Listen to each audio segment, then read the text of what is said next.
ዝነዓቅዎ ወታደር እስካብ ዝተዓሱ ጉዲ ገብሮም እዛ ፊልሚ ኣዝያ ሰሓቢት ካብ ምዃና ዝተለዓለ ደስ ኢላትኒ እየ ሰሪሐ እያ። በዛ ቪድዮ ተሳሒብኩም ላይክ ምግባርኩም ስለትረስዑ ላይክ ገቢርኩም ጀምርዋ።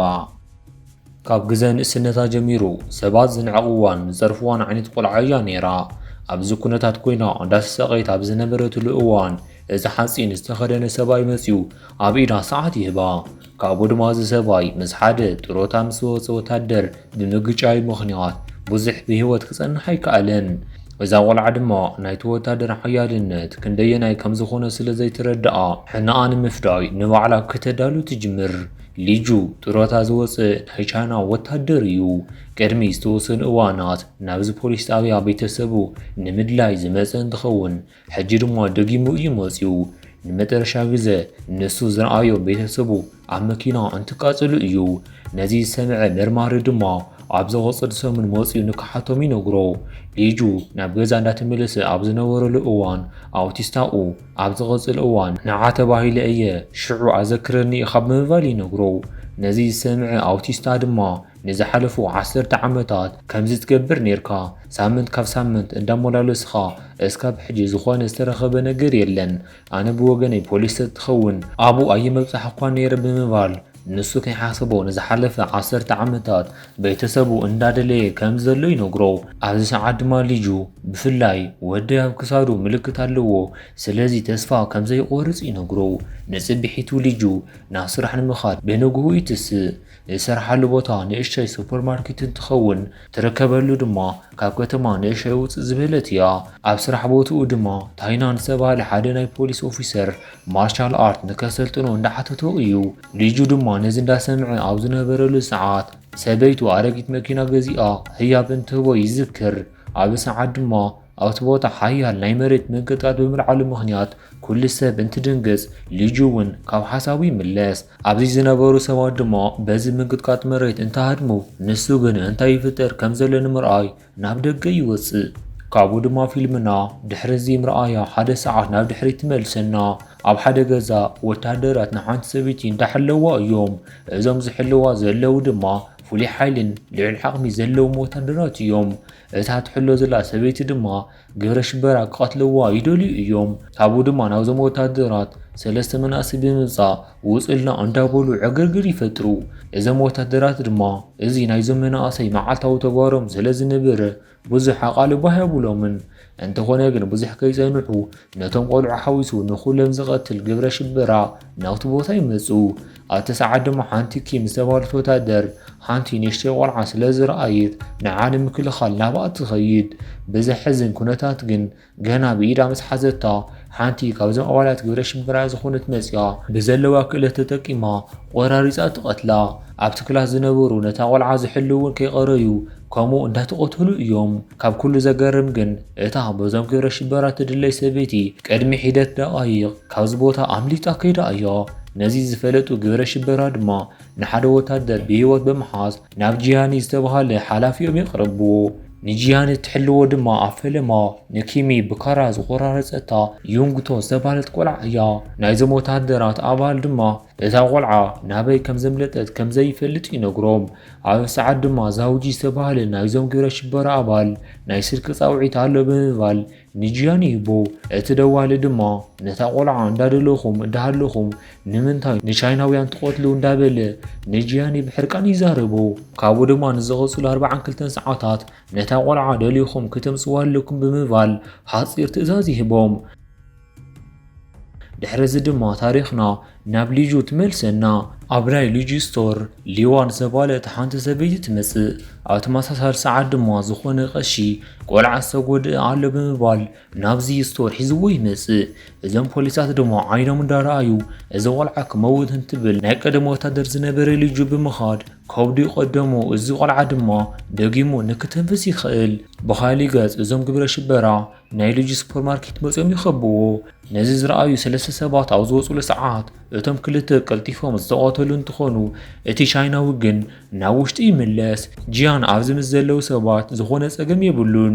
ናቱ ድልየት ሊዋን ዝተባለ ሰበይቲ ኣሕሊፎም ንክህብዎ ጥራሕ እዩ። እዚ ነገር ድማ ካብ ብሓይሊ ኣሕሊፉ ዝሃበ ሰብ ገንዘብ ክወሃቦ እዩ ዝብል ድርድር ይቐርብ። ብኻሊእ ገጽ ይንግቶ ነዞም ሰባት ክተቀባጥር ኣይደልየትን። ነዚ ገዛ ኣብ ልዕሊኦም ኣዕኒና ንኩሎም ንቐትሎም ዝብል ሓሳብ ተቐርብ።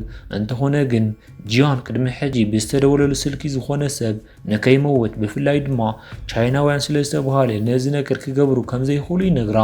ብኻሊእ ገጽ ድማ ሊዋን እውን ንኩሉ ሰብ ኣብ ሓደጋ ንምእታው ኣይደልየትን። ንልጁ ድማ ሓደ ነገር ቀሲላ ኣብ ኢዱ ብምቕማጥ ንባዕላ ኣሕሊፋ ክትብ ተሓስብ። እንተኾነ ግን ልጁ ቅድሚ ነዚ ምግባሩ ቀልጢፉ ናይ ድንኳኑ በሪ ዓፅዩ። ብኻሊእ ገጽ ድማ ጂያን እውን እንተኾነ ካብዚ ንላዕሊ ክዕገሶ ኣይደልየን። ዋላ እኳ ከም ይንግቶ ከም ዝበለቶ ንኩሉ ሰብ ብጭካነ ዘይቀተሉ ሩን ዝተባህለ ሓፂን ዝተኸደነ ሰብ ግን ናብ ውሽጢ ንክኣቱ ይገብሮ። ብኻሊእ ገጽ ልጁ ድማ እዞም ሰባት ናብ ውሽጢ ከም ዝኣትዉ ቀዲሙ ስለ ዝፈለጠ ዝተወሰኑ መፃወድያ ነገር የዳልወሎም። ካብኡ ድማ እዞም ግብረ ሽበራ ናብኡ ኣብ ዝኣተውሉ ሰዓት ዝበዝሑ እዞም ሰባት በዚ መፃወድያ ይነቱ። ልጁ ድማ ነቲ ቀሽሒ ዝመፀ ቆልዓ ሓዊሱ ንፖሊሳት እውን ናብ ሓደ ዋሻ የብፅሖም። ንዕኦም ድማ ዝተፈጠረ ንከይምለሱ ብምጥንቃቕ ንሱ ንብሕቱ ንምግጣም ይምለስ። ሕጂ ዝገጥሞ ዘሎ ምስ ቀሊል ሰብ ኣይኮነን። ሩ ማለት ሞደሻ ዝተዓፀቐ ሓያል ሓፂን ዝተኸደነ ሰብ እዩ። ልጁ እውን ባዕሉ ናይ ቀደም ወታደር ስለ ዝኾነ ቀሊል ሰብ ኣይኮነን። ካብ ኩሉ ዘገርም ንሩ ንምቕታል ዝተጠቐሞ ካሊእ ከይኾነስ ናይ ባዕሉ ሞደሻ እዩ ነይሩ። ካብኡ ድማ ድሕሪ ዝምግባሩ ናብ ጉጅሉ ብምብላስ ብዋሻ ገቢሩ መንገዱ ይጅምር። ናብ ሩ እንትምለስ ድማ ዘቐረዩ ኣባላት ናይ ሩ ሬሳ ይረኽብዎ።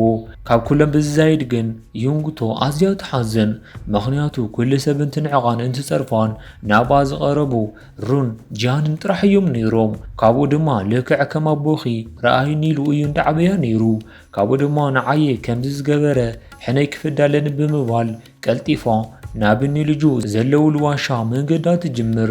ጂያን እውን ዓብዪ ዋጋ ስለ ዝህባ ንክትኣቱ ፍቓደኛ ይነበረን።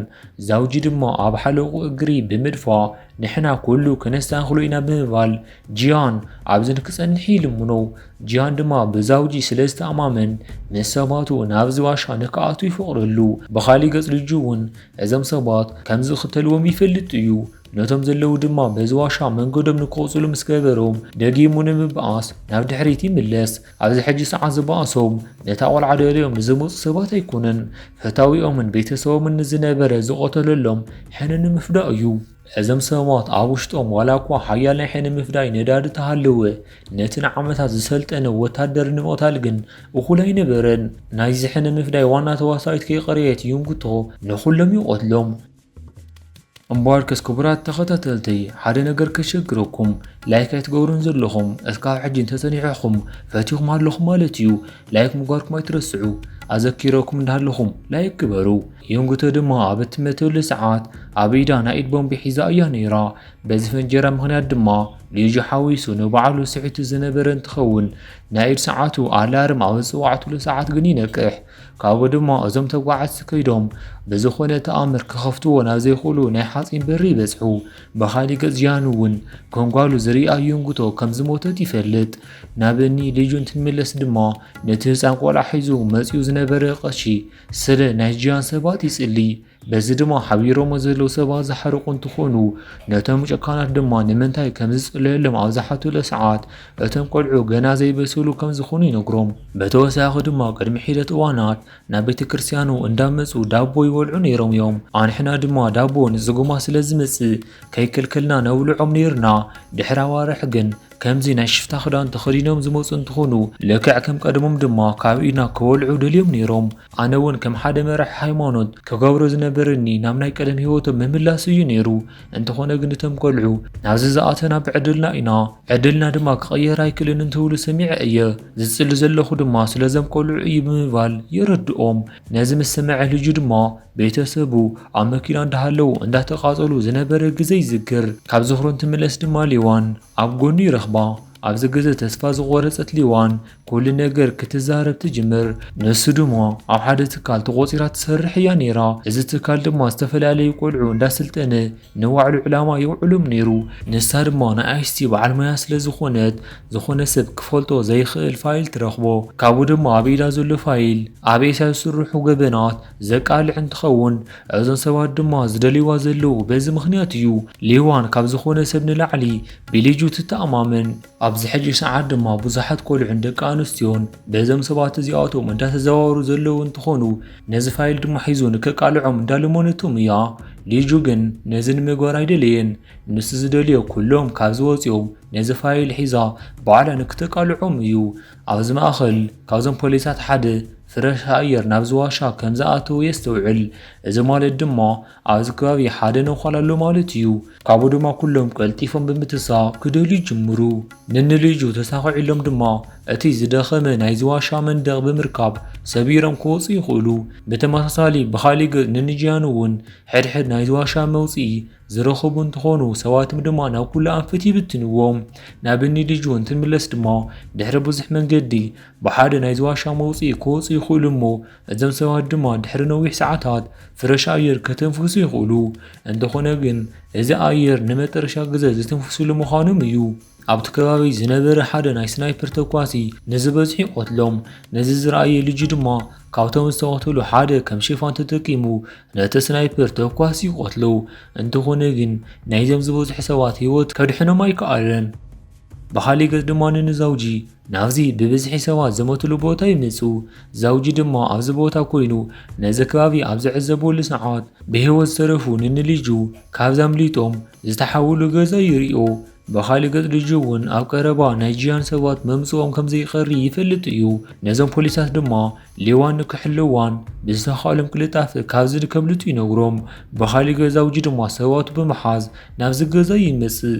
ኣብዚ ሰዓት ድማ ልጁ ዝኾነ መሳርሒ ስለ ዘነበሮ ብድሪል ናይዞም ሰባት ርእሶም እንትነኽሎ ብኸበድቲ ሓፃዊን እንተሃርሞም ብሰንሸለት እንዳሓነቐ ብተወሳኺ ብመጓሓፍያ እንዳቆተሎም እዩ። ካብኡ ድማ ካብ ናይ ዛውጂ ሰባት ናይ ሓደ ሰብኣይ መራኸቢ መርበብ ብምጥቃም እንዳተፀበኽካ እየ ናዓ ብምባል ንዛውጂ ይሕርቑ። ብዙሓት ሰባቶም እንዳሞትዎም እንትኸዱ ናይ ኢኒጅያን ጭንቀት እውን እንዳወስኺ እዩ። ዝተዋሃቦም 42 ሰዓታት ድማ ንምውዳእ ዝቐረዮም ንእሽቶ ሰዓት ስለ ዝኾነ ኩሎም እዞም ሸፋቱ ክቕትሉ እዮም። ሰዓት ንኣኺሉ ካብ ንመውት ብምባል ዛውጂ ሓዊሱ ንስቶም ዝሰረፉ ሰባት ናብ ውሽጢ ኣቱ። ኣብ ሰዓት ድማ ሓንቲ ንእሽተይ ናይ ቆልዑ መፃወቲ ኣብ ቅድሚኦም ዝነበረት እንትኸውን እዛ መፃወትያ ድማ ዝተዋሃበ ዕላማ ብምፍፃም ሓያል ፍንጀራ ተልዕል። ድሕሪ እዚ ፍንጀራ ድማ ልጁ ካብ ዝተሓበአሉ ብምውፃእ ምስ ዛውጂ ኢድ ብኢድ ክበኣስ ይጅምር። ኣብዚ ማእኸል ሓደ ሽፍታ ብጥይት ተኩሱ ዝሃረሞ እንትኸውን ደጊሙ ድማ ንከይትኩሰሉ እዞም ፖሊሳትን ሊዋንን መፂኦም ይሕዝዎ። ብጥይት ዝሃረመ ናይ ቀደም ወታደር ድማ ዋላ እኳ ተጎዲኡ ተሃለወ ንዛውጂ ምስዓር ግን ኣይከበዶን። ካብኡ ድማ ልጁ ሒዙ ክቆትሎ ኣብ ዝበለሉ ሰዓት በዛ ናይ ኢድ ሰዓት ምክንያት ሓሳቡ ይስረቕ። ሓሳቡ ምስረቑ ድማ ብናይ ወዱ ማለት እውን ኣብ ናይ ዛውጂ ክሳድ ዘሎ ምልክት እዩ ከም ዝገቢርዎ። ንወዱ ንዓመታት ዝደልየሉ ዘሎ ብሕታዊ ምልክት እዚ ጥራሕ እዩ። ወዱ ምዃኑ ምስ ፈለጠ ድማ ቀልጢፉ ፈኒዎ እዩ ነይሩ።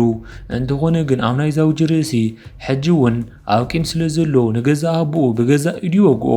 ኣብ መጨረሻ ድማ ልጁ ናይ ወዱ ርእሱ እንዳነኻኽእ ኣብ ዝናገረሉ ሰዓት ኣቦኡ ከም ዝኾነ ክፍለጥ ይኽእል። ኣብ ተመሳሳሊ ሰዓት ጅያን እውን ናብ ብምምፃእ ነዚ ኩሉ ፀገም ዘምፅኣሎም ንልጁ ክወግኦ ይብል። እንተኾነ ግን ዛውጂ ኣቦኡ ምዃኑ ስለ ዝዘክረ ነቲ ካራ ሒዙ ኣቦኡ እዩ ኣይትቆትልን ብምባል ይዛረብ። ኣብ ሰዓት ግን ጅያን ክገድፎ ኣይደለየን። ዛውጂ ድማ ንኣቦኡ ዝወግኣሉ ካራ ተጠቂሙ ክሳዱ ቆሪፁ ይቆትሎ። ካብኡ ድማ ልጁ ብዘብፅሖ ሓደጋ ምክንያት ኣብ ኮማ ልዑል ክትትል ይግበረሉ። ዛውጂ ድማ ንዝሰርሖ ገበን ናይ ዕድመ ልክዕ ማእሰርቲ ፍርዲ ይፍረደሉ። ብኻሊእ ገጽ ነዚ ሓበሬታ ዝሓዘት ሊዋን እውን በዚ ቀሺ ምክንያት ናብ ኤርፖርት ትፋነው። ነዚ ሓበሬታ ድማ ኣሕሊፋ ዝሃበቶ እንትኸውን ነዚ ሓበሬታ ሒዙ ድማ ከም ዘቃልዑ ቃል ይኣትወላ። ፊልምና ድማ ኣብዚ ትውዳእ። እስካብ ሕጂ ንዝተኸታተልኩምኒ እንዳመስገንኹ ኣነ ብዚ ክፍለየኩም። ሳብስክራይብ ምግባር ኣይትረስዑ ኢኹም።